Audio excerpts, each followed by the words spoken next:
The present times have been difficult.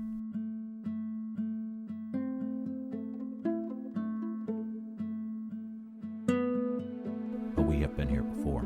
Reconstruction is the least understood period of American history and one of the most important. What Black people from the South lived under was autocracy. We had a century of violence and racial injustice that I think has held this country back in some pretty profound ways.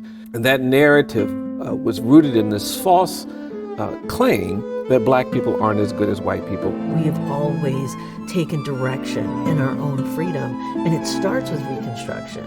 And so if we don't learn that as a people, how are we to understand how we can navigate the political moment that we're in now?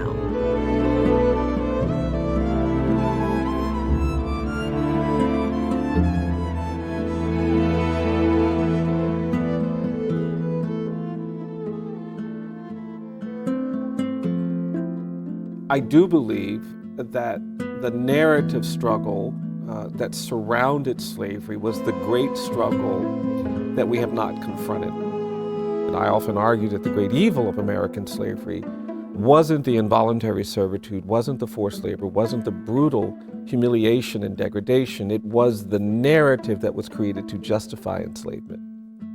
We remade ourselves as a country. It was during the Reconstruction era, after the end of slavery, that we made the effort to constitutionally make America into a multiracial society.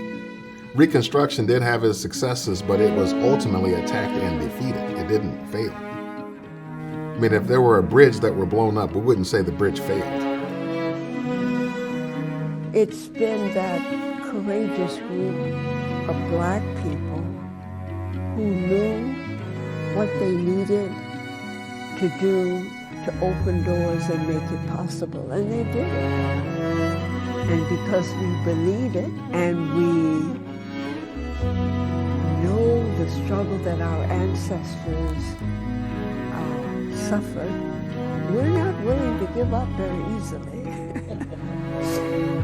What gives me hope is that if we find the courage to commit to truth-telling, if we have the will to commit to truth-telling, we really shall overcome.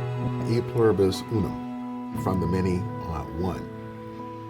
The multiracial society that we are, Reconstruction 2.0, the notion that this democratic republic is meant to include all of us under one rule of law, equal justice, and as we say, the liberty and justice for all.